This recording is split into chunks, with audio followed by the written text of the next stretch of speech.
صلی اللہ علیہ وسلم۔ الحمدللہ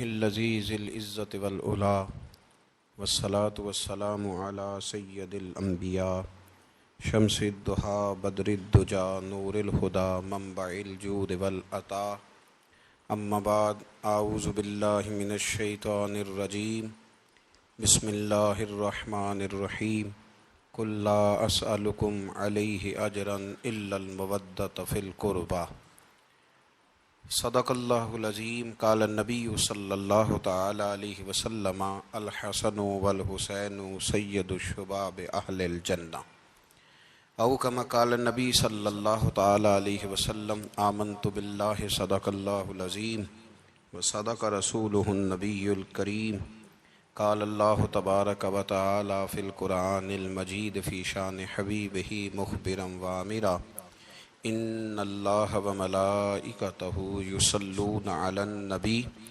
یا ایہا الذین آمنوا صلوا علیہ وسلموا تسلیما الصلاۃ والسلام علیک یا سیدی یا رسول اللہ وعلی آلک واصحابک یا سیدی یا حبیب اللہ الصلاۃ والسلام علیک یا سیدی یا رحمۃ للعالمین وعلی آلک واصحابک یا خاتم النبیین اللہم صلی علی سیدنا و مولانا محمد معدن الجود والکرم وآلہ وصحبہ وبارک وسلم۔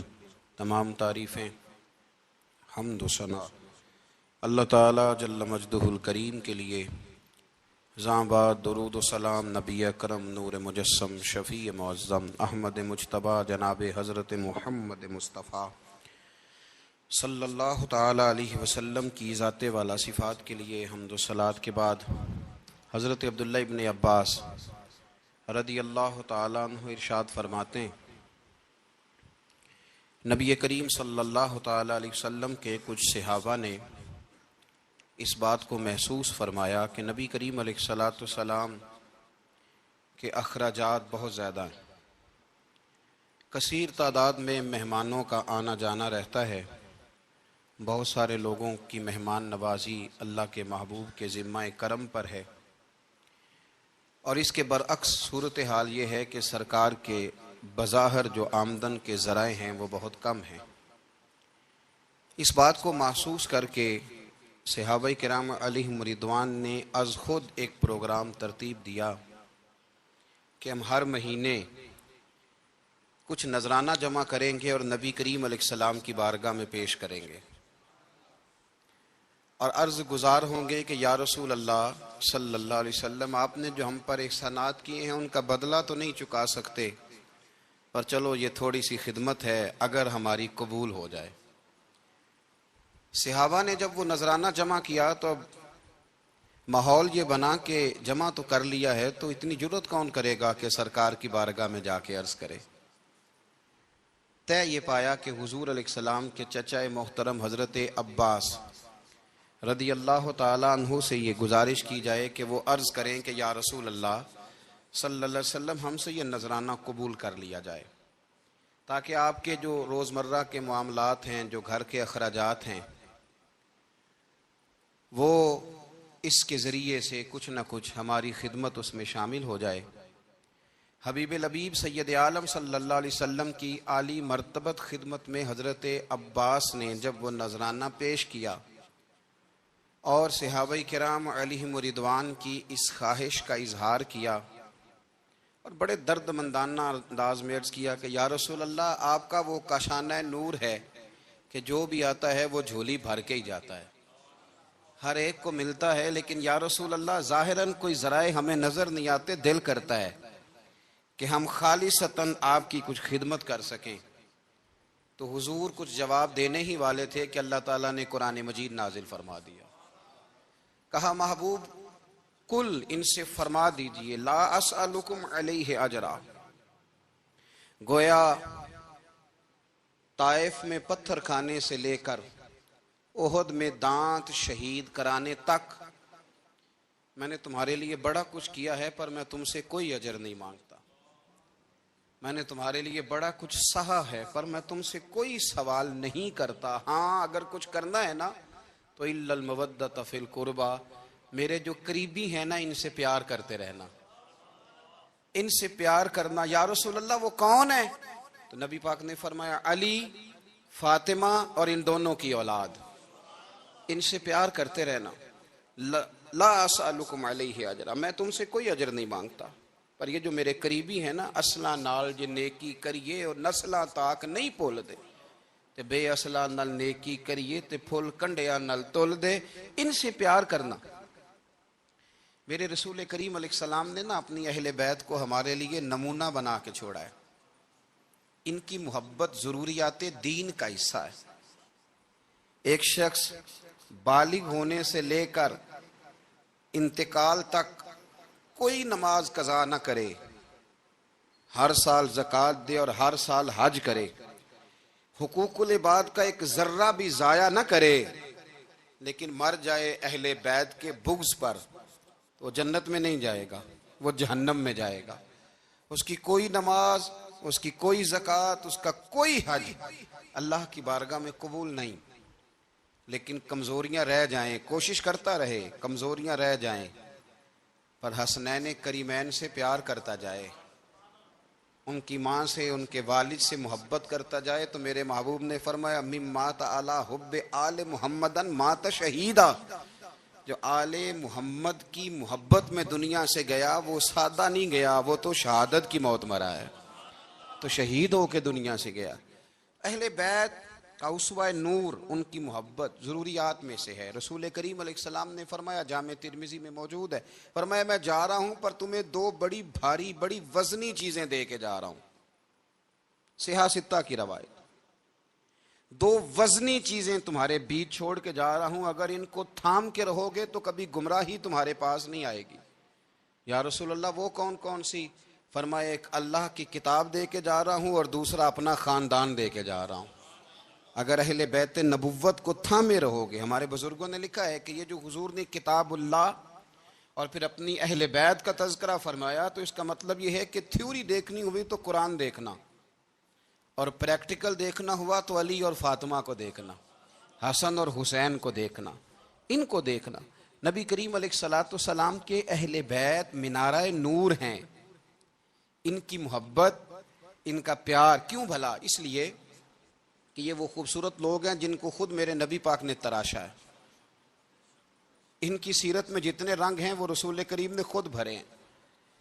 ان کی ایک ایک بات کا خیال نبی پاک نے رکھا ہے، حضور نے از خود انہیں اپنی صحبت عطا کی ہے۔ زیادہ دور نہیں تھا سیدہ فاطمہ کا گھر، مسجد نبوی کے ساتھ تھا، اللہ کے رسول دن میں 2 دفعہ جایا کرتے تھے، پھر بھی کبھی کبھی فرماتے فاطمہ میرا دل کرتا ہے آج میں رات تیرے گھر میں قیام کروں، تو سیدہ فاطمہ الزہرا فرماتی ہیں کہ آمنہ کے لال اس طرح بھی میرے گھر میں قیام کرتے تھے کہ حضور چارپائی پہ لیٹتے تھے تو ایک کندھے پہ امام حسن کا سر ہوتا تھا اور دوسرے پہ امام حسین کا سر اقدس ہوتا تھا، اور فرماتی ہیں رات کو کبھی حسنین کریمین دودھ مانگتے تو میں اٹھتی دودھ دینے کے لیے، تو حضور فرماتے لیٹ جاؤ آج میرے ساتھ سوئے ہیں تو دودھ بھی میں ہی پلاؤں گا، تو محبوب اٹھتے ان کے لیے دودھ لاتے برتن سے نکال کے، حضور نے انہیں وقت دیا اور پھر ان کی چھوٹی چھوٹی چیزوں کا خیال رکھا۔ صحیح بخاری میں موجود ہے، تربیت پر توجہ دی۔ امام حسین تشریف لائے، ابھی عمر مبارک 7 سال کے قریب تھی، مسجد نبوی میں صدقے کی کھجوروں کا ڈھیر لگا ہوا تھا۔ چھوٹا بچہ جو ہوتا ہے نابالغ، اس پر شریعت کے احکامات نہیں آتے، صدقے کی کھجوروں کا ڈھیر تھا مسجد نبوی میں۔ یہ تربیت ہے، یہ ٹریننگ ہے جو اللہ کے محبوب نے خود انہیں عطا فرمائی۔ صدقے کی کھجوروں کا ڈھیر تھا، امام حسین حضور کے ساتھ آئے تو امام علی مقام نے ایک کھجور اٹھا کے منہ میں رکھ لی۔ شارحین نے لکھا ہے لگتا یہ ہے کہ کئی دنوں کی بھوک تھی، کیونکہ یہ فاقہ اہل بیت کا بڑا محبوب ہے، مجبور نہیں تھے، وہ تو خزانوں کے مالک تھے، پر غریبوں سے محبت کی وجہ سے فاقے کیا کرتے تھے، یہ ان کی پسند ہے فاقہ کرنا۔ تو ایک کھجور امام علی مقام نے رکھ لی تو اللہ کے رسول نے گلے میں انگلی ڈال کے نکال دی، فرمایا حسین یہ صدقہ ہے، یہ میری اہل بیت کے لیے درست نہیں ہے۔ حضور نے خود تربیت کی، اور پھر سیدہ فاطمہ الزہرا نے اپنے بچوں کو تراشا، ان پر محنت کی۔ میں اکثر گزارش کرتا ہوں دوستوں سے، میں کہتا ہوں کربلا کا واقعہ کوئی حادثاتی نہیں ہے، اس کے پیچھے پوری ایک لاجک ہے، اس کے پیچھے پورا ایک فلسفہ ہے۔ ایسے ہی کوئی آدمی 3 دن بھوکا پیاسا رہ سکتا ہے؟ کسی آدمی کو صبح اس نے کھانا کھایا اور شام تک کھانا نہ ملے تو ٹانگیں کانپتی ہیں۔ رمضان المبارک میں عبادت کی نیت سے روزہ رکھنے والے بھی شام کو بڑے پریشان ہو جاتے، اور مسلسل 3 دن کھانا نہ کھایا جائے اور پانی نہ پیا جائے، اور حال یہ ہے کہ وہی آدمی تلوار لے کے میدان میں نکلے اور اس کی حالت یہ ہو کہ لوگ اس کے آگے دوڑنا شروع کر دیں، ہزاروں کی فوجیں تاب نہ لا سکیں۔ علی کا گھر بھی وہ گھر ہے کہ جس گھر کا ہر ایک بچہ جسے دیکھو وہی شیر خدا معلوم ہوتا ہے۔ یہ کوئی آسان ہے؟ اس کے پیچھے پوری ایک اس کے پیچھے فلسفہ ہے۔ امام راضی کی تفسیر کبیر دیکھیے گا، امام راضی کہتے ہیں کہ سیدہ فاطمہ الزہرا رضی اللہ تعالی عنہ کے دونوں شہزادے حسنین کریمین بیمار ہو گئے تو سیدہ نے منت مانگی کہ بچوں کو شفا ہوگی تو 3 روزے رکھوں گی۔ شفا ہو گئی، روزے بھی رکھ لیے، اور جب مولا علی شیر خدا روزہ رکھنے کے لیے بیدار ہوئے، سیدہ فاطمہ الزہرا بیدار ہوئی تو امام حسن اور حسین بھی اٹھ گئے، 7-8 سال کی عمر، اماں جی ہم نے بھی رکھنا ہے۔ صبح کھجور اور دودھ سے روزہ رکھ لیا گیا۔ عین افطاری کے وقت مولا علی کہتے ہیں فاقے چل رہے تھے، کہیں سے میں جوں لایا تھوڑے سے، سیدہ فاطمہ الزہرا نے پیس کر روٹیاں پکائیں۔ وہ وقت جو بڑا مشکل ہوتا ہے افطار کا، کہتے ہیں اس وقت جب کھانے کے لیے بالکل ہاتھ آگے بڑھنے لگے اور امید تھی کہ ابھی سیدنا بلال اللہ اکبر کہیں گے تو روزہ کھلے گا، لیکن ابھی چند ہی منٹ رہتے تھے کہ دروازے پر ایک فقیر نے صدا دی، کہنے لگا سارے مدینے کے دروازے کھٹکھٹا آیا ہوں، قحط ہے، فاقہ ہے، اے رسول اللہ کے خاندان والو، میں یتیم ہوں، کسی نے بتایا ہے کہ اور کوئی دروازہ کھلے نہ کھلے سیدہ کا دروازہ تیرے لیے ضرور کھلے گا، کیا یتیم کو روٹی ملے گی؟ تو حضرت مولا علی نے بچوں کی طرف دیکھا ہی تھا کہ امام حسن ساری روٹیاں جا کے دروازے پہ دے آئے، کھجور اور پانی سے افطار ہو گیا۔ صبح پھر کھجور اور دودھ سے روزہ رکھا۔ امام راضی کہتے ہیں عین وہ وقت جب افطار کا ٹائم آیا تو پھر دروازے پہ کسی نے صدا دی، کہا رسول اللہ کے خاندان والوں میں مسکین ہوں، رات سے روٹی کھائی ہے، نہ صبح کھا سکا نہ دوپہر، کسی نے بتایا ہے کہ اس دروازے سے خالی کوئی نہیں جاتا۔ امام حسن نے پھر سارا لنگر اٹھایا اور پھر جا کے دے دیا۔ تیسرا دن پھر ہوا، مجھے لگتا ہے کہ جب افطار کا ٹائم آیا ہوگا نا تو یہ خود ہی سارے دروازے پہ دیکھتے ہوں گے، یہ کوئی آیا نہیں لینے والا ابھی تک، لگتا ہے کہ نظریں دروازے پہ تھیں۔ عین افطار کے وقت 3 روٹیاں جب جوں کی پک کے آئی تو ایک بھکاری نے صدا دی، کہنے لگا میں قیدی ہوں، آج ہی قید سے رہائی ملی ہے، پہلے دن کسی کے دروازے پہ صدا ملی ہے، دی ہے روٹی ملے گی۔ امام حسن وہ کھانا دے کے واپس لوٹے، کھجور اور پانی سے افطار ہوا، اور جیسے ہی مسجد نبوی میں تینوں باپ بیٹا نماز پڑھنے گئے تو مولا علی کہتے مجھے بتانا نہیں پڑا، رسول کریم نے میری طرف دیکھ کے فرمایا علی تیرا، فاطمہ کا، حسن اور حسین کا 3 دن والا عمل خدا کو بھی بڑا پسند آیا ہے اور محمد مصطفیٰ کو بھی بڑا پسند آیا، وہ بڑا پسندیدہ عمل۔ میں کہتا ہوں کہ حضرت فاطمہ نے نا ان کی تربیت پہلے ہی کر دی تھی، 3 دن بغیر افطار کے روزہ رکھنے کی، وہ ٹریننگ گھر سے ہو چکی تھی۔ اب میدان کربلا میں 3 دن بھوکا پیاسا رہنا ان کے لیے مشکل نہیں تھا، وہ تو ان بچوں کے لیے مشکل ہوتا ہے جو کھانا دیر سے پکنے سے برتن توڑنے شروع کر دیتے ہیں۔ وہ بچے بلیک میل ہوتے ہیں جن کو ایک وقت ان کے پسند کا کھانا نہ ملے تو وہ گھر میں جو ہے وہ ادھم شروع کر دیتے ہیں، جن کی ماں نے عادت ڈالی ہو کہ بیٹا 3 دن بھوکے پیاسا رہنا ہوا تو رہ لینا، لیکن کسی بھی باطل کے ساتھ کمپرومائز نہ کرنا، ان کے لیے اتنا مشکل نہیں تھا۔ ان کی تربیت ہوئی، ان کی ٹریننگ ہوئی، پھر اللہ نے ان کی سیرت میں رنگ بھرے، ان کے کردار میں حسن آیا، وقار آیا۔ حضرت امیر معاویہ رضی اللہ تعالیٰ عنہ نے ایک شخص کو بھیجا مدینہ منورہ شام سے، تو اس نے کہا میں نے امام حسین سے ملنا ہے، تعارف کیا ہے؟ جناب امیر معاویہ فرمانے لگے مسجد نبوی میں جانا جس کے گرد لوگ سب سے زیادہ ادب سے بیٹھے ہوں اور جس کی باتیں سب سے زیادہ میٹھی ہوں اور جس کی نظریں سب سے زیادہ جھکی ہوں، اور جس کے چہرے پر تمہیں سب سے زیادہ وقار نظر آئے وہی علی کے بیٹے حسین ہوں گے. جو سب سے زیادہ تمہیں وہاں ماحول کے اندر جو شخص نظر آئے پوچھنے کی ضرورت نہیں پڑے گی. وہ شخص کہتا میں مدینے آیا تو میں نے واقعی ایک شخص کو دیکھا شہد کے گرد مکھیوں کا اتنا ہجوم نہیں ہوتا جتنا امام حسین کے گرد رسول اللہ کے غلاموں کا ہجوم تھا. لیکن نظریں جھکی ہوئی، باتیں میٹھی، لہجہ گداز گداز، لفظوں میں رانائی. اور لوگ کئی باتیں پوچھتے تو علی کے صاحبزادے ایک آدھ جملہ بولتے تو لگتا یہ کہ وہ جملہ سیدھا دل میں اترتا چلا جاتا ہے. امام علی مقام کے کردار میں نا کچھ باتیں بڑی زیادہ تھیں، بہت زیادہ تھیں. بڑا حسن تھا.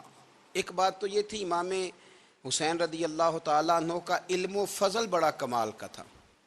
ایک دفعہ صحابہ میں مسئلہ بن گیا کہ بچہ پیدا ہوتا ہے تو اس کا وظیفہ کیسے لگانا ہے. امام حسین کا علم و فضل بتا رہا ہوں، علم و فضل. تو بات بڑی پیچیدہ ہو گئی.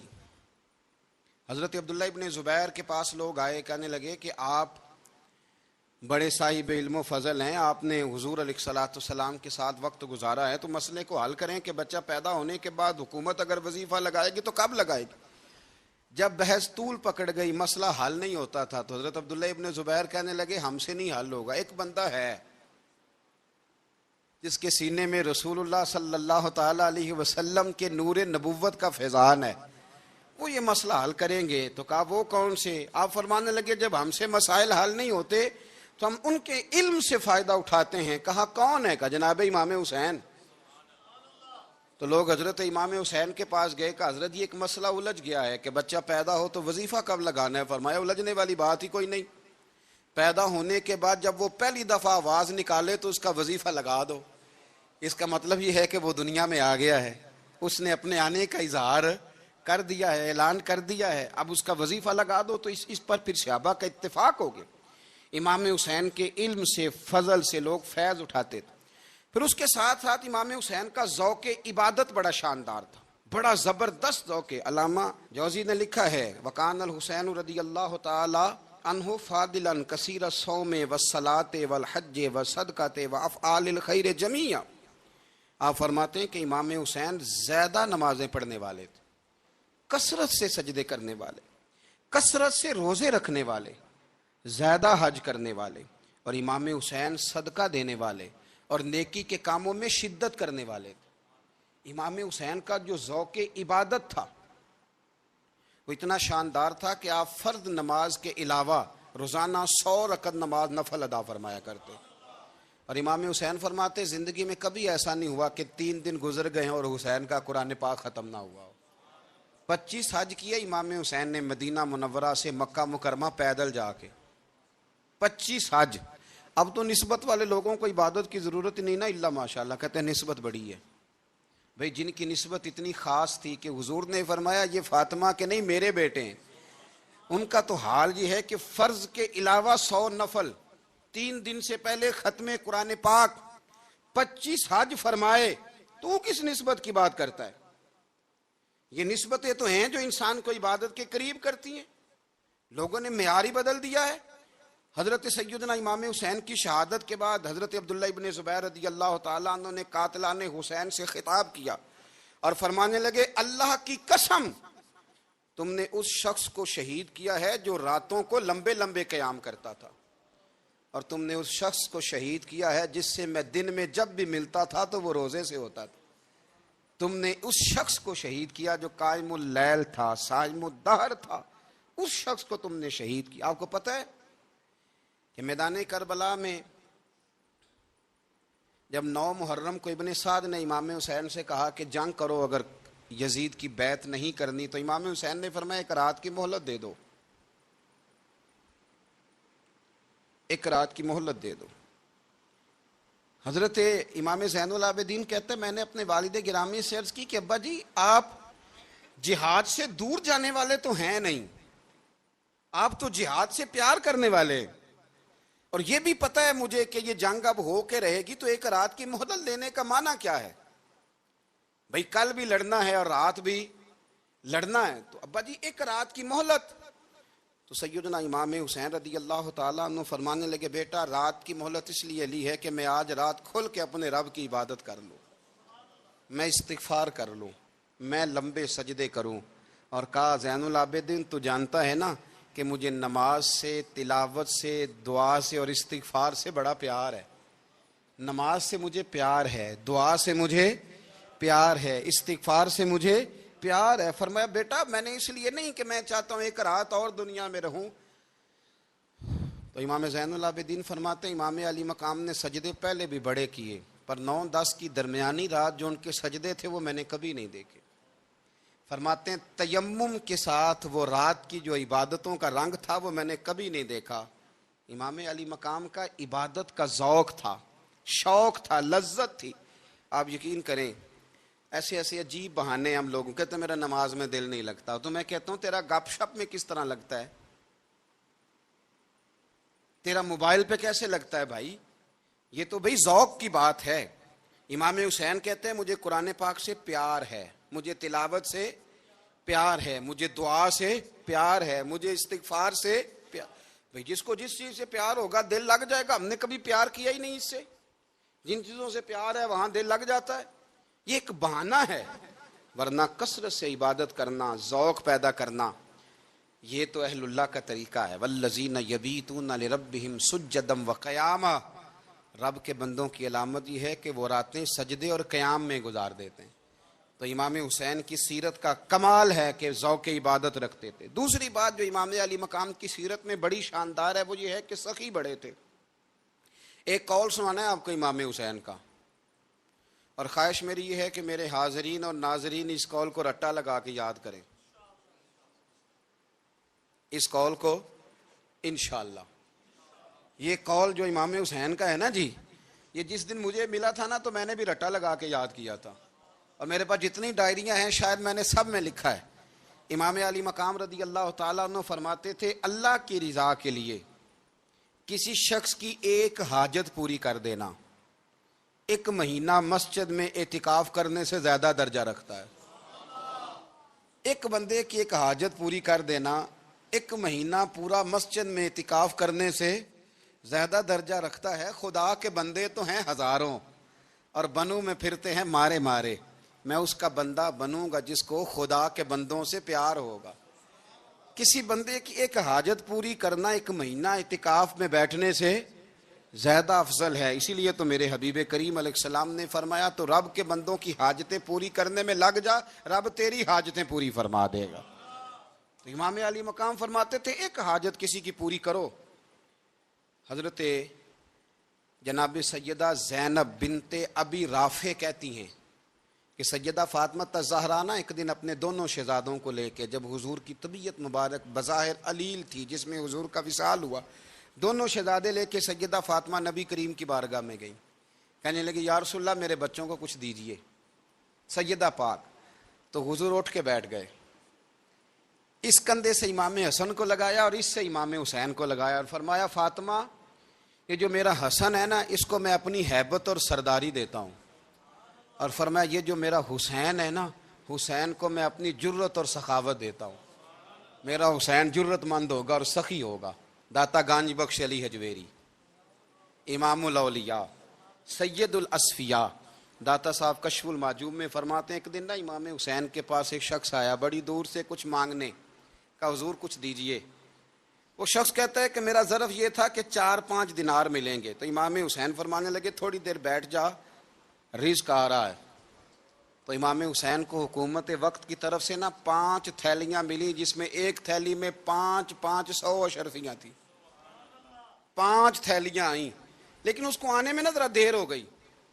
وہ 5 تھیلیاں جب آئی نا تو امام حسین اس کی طرف 5 تھیلیاں بڑھا کے نا، ذرا دیکھنا میری طرف غور سے، 5 تھیلیاں بڑھا کے نا تو فرمانے لگے میاں جتنا تجھے انتظار کرایا نا اتنی ہم تیری حاجت پوری نہیں کر سکے، تو یہ نہ محسوس کرنا کہ حسین کے دروازے پہ بیٹھا بھی رہا ہوں تو ملا کیا ہے، یہ نہ محسوس کرنا۔ وہ شخص کہتا ہے جب میں نے وہ تھیلیاں کھولی اور پھر میری نظر امام حسین پہ پڑی تو میرے اندر سے آواز آئی اگر حسین ابن علی اتنے سخی ہیں تو محمد عربی کتنے سخی ہوں۔ اگر یہ معیار ان کا ہے، ان کا یہ معیار ہے، اور خود بھیک دیں خود ہی کہیں منگتے کا بھلا ہو، خود کہنے لگے جتنا انتظار کرایا ہے اتنی تیری مدد کر سکے یہ سخاوت کا معیار تھا، یہ طریقہ تھا۔ ایک دفعہ سیدنا امام حسین رضی اللہ تعالیٰ عنہ کے گھر کے اندر 5000 دینار آئے۔ مسجد میں تھے، آپ کو 5000 دینار ملے تو امام زین العابدین کہتے ہیں کہ مسجد سے لے کر گھر آنے تک امام حسین نے 5 کے 5000 اللہ کے رستے میں خیرات کر دی۔ فرماتے ہیں میں نے کہا ابا جی 5 دینار کی گھر میں ضرورت تھی، مالاں والے سخی نہیں ہوندے تے سخیاں کل مال نہیں ہوندا، ایتھے اوتھے دوویں جہانی سخی کنگال نہیں ہوندا۔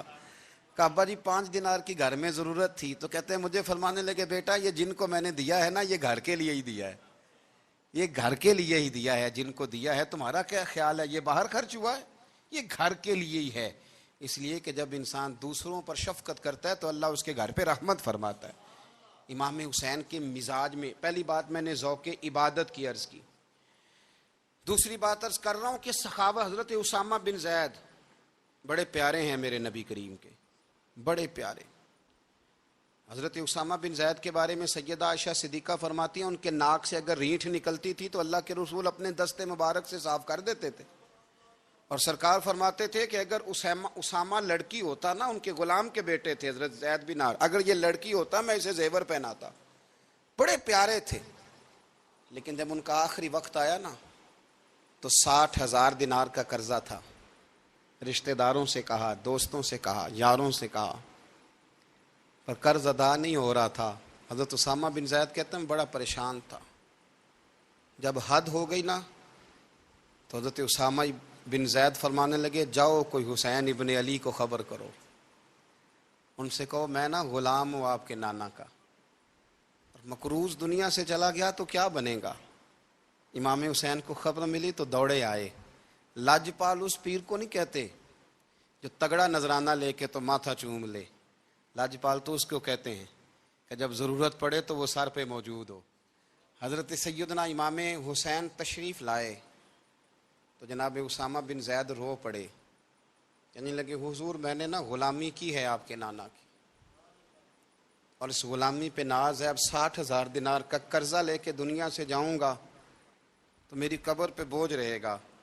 امام حسین خادم کو بھی کہہ سکتے تھے جاؤ گھر پیسے پڑے ہیں لے آؤ، امام حسین خود گئے، چادر روڑ کے تو اس کی اوٹ میں بکل میں 60,000 دینار چھپا کے لائے، اور جناب اسامہ بن زید کے سامنے رکھ کے کہنے لگے اسامہ یار پیسے رات کو ہی آئے تھے، میں سوچ رہا تھا مجھے تو ضرورت نہیں، اللہ نے کس کا نصیب میرے گھر میں بھیج دیا ہے، مجھے تو حاجت ہی نہیں تھی، اب پتہ چلا پیسے تیرے تھے، اللہ نے حسین کی ڈیوٹی لگائی ہے کہ جا کے دے آ۔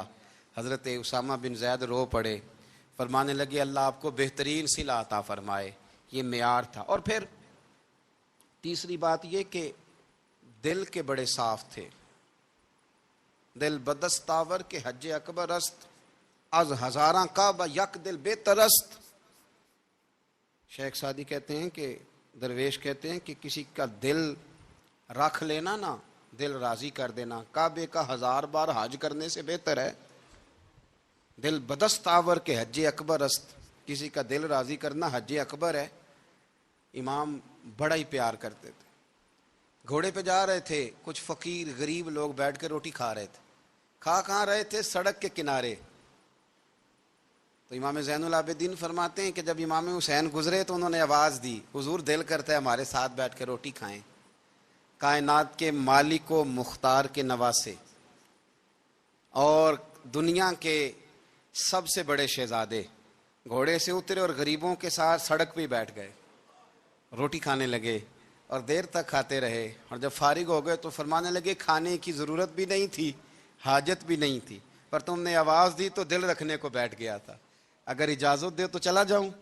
یہ مزاج تھا، یہ طبیعت تھی۔ آپ کے ایک بھائی ہیں چھوٹے، حضرت محمد بن حنفیہ نام ہے، حضرت مولا علی شیر خدا رضی اللہ تعالیٰ عنہ کی دوسری بیوی سے۔ ایک دن حضرت امام حسین ان کے گھر میں بیٹھے تھے تو کسی بات میں نا اختلاف رائے ہو گیا، تو امام علی مقام ناراض ہو گئے، فرمایا آج کے بعد تیرے گھر نہیں آؤں گا، رومال اٹھایا چلے گئے۔ لوگوں نے حضرت محمد بن حنفیہ رضی اللہ تعالیٰ عنہ سے کہا حسین تو ناراض ہو گئے، کبھی نہیں آئیں گے۔ آپ فرمانے لگے بھائی تمہارا ہے کہ میرا؟ جی بھائی تو آپ کے ہیں. فرمایا اگر کہو تو چند منٹوں میں حسین واپس آئے. جناب ناراضگی ہو گئی ہے. فرمایا ناراضگی ہوئی ہے پر میں اس کے دل کی نرمی کو تو جانتا ہوں نا, اس کے مزاج کے اندر جو محبت ہے اس سے تو ابھی آئے. کہ جناب وہ کیسے؟ فرمانے لگے دیکھنا ذرا. تو امام حسین نے خط لکھا, حضرت محمد بن حنفیہ نے رکا لکھا, کہنے لگے حسین میرے باپ کا نام بھی علی ہے اور آپ کے باپ کا نام بھی علی ہے, پر ایک فضیلت ایسی ہے جس میں آپ کا مقابلہ نہیں کر سکتا. وہ یہ ہے کہ آپ سیدہ فاطمہ تو زہرا کے لال ہیں, اب محمد مصطفیٰ علیہ السلام کے نواسے ہیں. کہنے لگے بھائی جان آپ نے نانا جان کی وہ حدیث تو سنی ہوگی کہ دو لوگ ناراض ہو جائیں تو جو صلح پہلے کرے جنت میں پہلے جائے گا. فرمانے لگے دل میرا کر رہا تھا کہ پہلے صلح کر لوں, لیکن پھر بڑے بھائی کو پشت کروں گا جنت میں جاتے ہوئے, یہ بھی تو بے ادبی ہے نا. اب خط میں نے لکھ دیا ہے, آپ کا جو ارادہ ہو. امام حسین نے خط پڑھا تو آنکھوں میں آنسو آ گئے. پھر سے رومال اٹھایا. بچے پوچھنے لگے کہاں جا رہے ہیں؟ کہا بھائی کے گھر جا رہا ہوں. کہا آپ تو ناراض تھے. فرمایا تھا ناراض پر ہے تو میرا بھائی نا. ہو گئی بات ختم. بڑی دل میں نرمی, طبیعت میں سوز, لہجے میں گداز, لیکن اس کے ساتھ ساتھ امام حسین رضی اللہ تعالیٰ عنہ کا جذبہ جہاد, امام حسین کی استقامت. آج لوگ ادھر ہوتے ہیں جس طرف ہوا کا رخ ہوتا ہے. آج لوگوں کی سوچوں کا زاویہ یہ ہے کہ جدھر رش زیادہ ہوگا ہم بھی ادھر جائیں گے. ہم یہ نہیں دیکھتے حق کس طرف ہے, ہم یہ دیکھتے ہیں رش کس طرف ہے. امام حسین رضی اللہ تعالیٰ عنہ نے رش نہیں دیکھا, حق دیکھا. امام حسین رضی اللہ تعالیٰ عنہ استقامت کے وہ پہاڑ ہیں, معمولی آدمی نہیں تھے. فرزق شاعر کہتا ہے کہ میں نے امام حسین سے کہا تھا, میں نے کہا لوگوں کی تلواریں یزید کے ساتھ ہیں پر دل آپ کے ساتھ ہیں, دل آپ کے ساتھ ہیں. امام حسین رضی اللہ تعالیٰ عنہ نے زمانے کے حالات نہیں دیکھے, حق اور سچ دیکھا. جتنی چیزیں انسان کو کمزور کر سکتی ہیں وہ ساری امام حسین پہ طاری کی گئیں. جتنی چیزیں, وطن چھوڑنا کتنا کو مشکل ہوتا ہے. شالا پردیسی کوئی بھی نہ تھی وے تے ککھ جنہ تو پارے. حضرت سلطان باؤ فرماتے ہیں بچو, پردیسی ہونا کوئی آسان ہے؟ جس آدمی کا کسی چھوٹے سے گاؤں میں بھی مکان ہو, چھوڑنا پڑ جائے تو روٹا ہے. تو مجھے بتاؤ جس نے اپنا سارا بچپن مدینے میں گزارا ہو. آج جو ایک ہفتہ مدینے رہ کے آتے ہیں ان سے واپس نکلنا مشکل ہوتا ہے. لیکن امام حسین حق کا رستہ تھا, وطن کی قربانی دی, اور معمولی وطن نہیں, مدینے جیسا وطن. اور جب کھڑے تھے نا امام حسین رضی اللہ تعالیٰ عنہ رجب میں نکل رہے تھے مدینے سے, تو کوئی شاعر کہتا ہے دور کھڑے ہو کے انہوں نے گویا کہا تھا آقا تیرے کرم کے خزینے کی خیر ہو, میں جا رہا ہوں تیرے مدینے کی خیر ہو. امام حسین نے وطن چھوڑا, کوئی لغزش نہیں پیروں میں, کوئی نہیں. شہزادوں والی زندگی تھی, مسجد نبوی کے امام تھے, نبی کریم علیہ السلام کے روضہ اطہر پر تشریف رکھتے تھے, زمانہ حیا کرتا تھا, شان و شوکت تھی, پر حق کے لیے چھوڑا. نکل کر خانقاہوں سے ادا کر رسم شبیری. اور پھر بڑا مشکل ہوتا ہے جس شخص کے ساتھ بچے اور عورتیں ہوں, وہ تو یہ کہہ کے لڑائی سے جان چھڑاتا ہے کہ میرے ساتھ فیملی ہے, نہ ہوتی تو تجھے بتاتا. پر امام حسین کو اولاد بھی کمزور نہیں کر سکی, عورتوں کا ساتھ ہونا کمزور نہیں کر سکا. پھر امام علی بھوک کتنا مشکل کام ہے. آج لوگ کہہ نہیں دیتے کہ میں تو اس لیے گناہ کرتا ہوں کہ رشوت اس لیے لے لیتا ہوں کہ بچے چھوٹے ہیں. 10 دنوں کی کم و بیش سفر, 3 دنوں کی بھوک اور پیاس, پر حق کے رستے میں امام حسین کو کوئی چیز کمزور نہیں کر سکی. اور پھر وہ جتنی باتیں لوگ کہہ سکتے تھے وہ ساری کہیں گئیں, ساری. اور آ کے عرض کرنے لگا حضور یہ کوئی معمولی دشمن نہیں, یہ وہ ظالم ہیں جو لاشوں پہ بھی گھوڑے دوڑا دیتے ہیں. تو امام علی مقام فرمانے لگے جو شہادت کا جذبہ لے کے نکلے وہ پھر انجام نہیں دیکھا کرتا. وہ انجام, وہ جتنی چیزیں جو استقامت کے رستے میں آ سکتی ہیں وہ ساری چیزیں رستے میں آئیں, پر امام علی مقام نے کسی چیز کی پرواہ نہیں کی. آج کا مسئلہ یہ ہے کہ آج لوگوں میں استقامت نہیں ہے. رات کو کچھ ہوتے ہیں, سویرے کچھ ہوتے ہیں, دوپہر کو کچھ ہوتے ہیں, شام کو کچھ ہوتے ہیں. ہمارا کل انداز تکلم کچھ اور ہوتا ہے، صبح کچھ اور ہوتا ہے۔ امام علی مقام میدان میں رہے، ایک میت گھر میں ہو جائے تو کئی دنوں تک آنکھ کھلتی نہیں، ہوش رہتا نہیں۔ سب سے زیادہ مصائب امام حسین نے دیکھے، سب سے زیادہ، اور گھوڑے پر بیٹھنے سے پہلے ساری تکلیفیں آپ دیکھ چکے تھے۔ باپ کا جنازہ اٹھانا آسان ہوتا ہے، بیٹے کا جنازہ اٹھانا بڑا مشکل ہوتا ہے، پر امام حسین نے بیٹوں کے جنازے اٹھائے۔ حضرت علی اصغر کی لاش کو امام حسین نے اپنے دست مبارک سے دفن کیا، اور جناب علی اکبر کی میت کو جب آپ اٹھا کے لا رہے تھے تو سیدہ زینب فرماتی ہیں کہ مجھے یوں کبھی لگتا تھا حسین کا قد بڑا ہے اور کبھی لگتا تھا علی اکبر کا قد بڑا ہے، اور فرماتی ہیں کہ پھر حضرت قاسم بن حسن کو بھی وہ اٹھا کے لائے، اور جناب عباس کے وجود سے الگ ہونے والے بازو انہوں نے لا کے حضرت عباس کے وجود کے ساتھ بھی رکھے۔ انہوں نے یہ سارا منظر دیکھا، لیکن جب حسین ابن علی اپنی دفعہ گھوڑے پہ سوار ہوئے تو لگتا یہ تھا کہ ان سے زیادہ بہادر کوئی نہیں۔ ایک جملہ بھی یزیدی فوج کے سامنے امام حسین نے کمزور نہیں کہا، ایک جملہ بھی، ایک فکرہ بھی کچا نہیں بولا، کہیں بھی کوئی منت نہیں کی، کسی جگہ بھی ان کے پائے استقلال میں کوئی لغزش نہیں آئی۔ جب لوگوں کو پتہ چل جائے کہ اب سامنے موت ہی موت ہے، سوائے اس کے چارہ کچھ بھی نہیں، تو بہت ساری رخصت اور اجازت تو دین بھی دیتا ہے، پر امام حسین کسی جگہ کسی رخصت پر عمل کرتے نظر نہیں آتے، ڈٹ کے بات کی، ڈٹ کے، اور پھر جب میدان میں نکلے، اللہ اکبر، تو ابن سعد کہنے لگا کہ اگر دو دو کر کے ایک ایک کر کے جاؤ گے تو یہ 45,000 کا لشکر سارا حسین کاٹ ڈالے گا، یک بارگی حملہ کرو گے تو بات، اتنی استقامت، اتنا۔ آج تو لوگ ڈپریشن کے مریض ہیں، آج تو لوگ ٹینشن کے مریض ہیں، ہر دوسری بات میں لوگ کہتے ہیں وہ بڑا، پر کس بات سے؟ مطلب کیا آپ نے زندگی میں صرف جاب نہیں مل رہی، صرف بیماری آ گئی، صرف خرچہ نہیں گھر میں بڑا، کس بات کا ڈپریشن؟ امام حسین کی زندگی بتلاتی ہے کہ وہ لوگ بھی کوئی دنیا میں کمال حاصل کر سکتے ہیں جو چھوٹی چھوٹی بات پہ روتے ہیں۔ مال بھی ہے، جوانی بھی ہے، گھر بھی ہے، مکان بھی ہے، بچے بھی ہیں، عزت بھی ہے، صرف پیسے نہیں، اور انسان ہے کہ آنکھیں نہیں کھل رہی، وہ سمجھتا ہے میں کسی کام کا ہی، فقط پیسے نہیں بس۔ او خدا کے بندو، امام علی مقام نے فرمایا سارا کچھ لٹا کے بھی جو میدان میں کھڑا رہے اسے حسین ابن علی کہا جاتا ہے، اسے حسین ابن علی کہا جاتا ہے۔ حسین ابن علی کی شان رفت کوئی کیا جانے، حسن جانے، علی جانے، نبی جانے، خدا جانے، کون جانے امام علی مقام کا معیار۔ تو امام حسین رضی اللہ تعالیٰ عنہ کی زندگی ہمیں بتاتی ہے کہ ذوق والی عبادت کرو۔ امام حسین کی زندگی ہمیں بتاتی ہے کہ جب تم سخاوت کرو تو پھر اپنی حیثیت سے بڑھ کر کرو، اور امام حسین کی زندگی ہمیں بتاتی ہے کہ دل میں کسی کے لیے کوئی بات نہ رکھو، صلح کرنے میں پہل کرو، محبتیں کرنے میں آگے بڑھو۔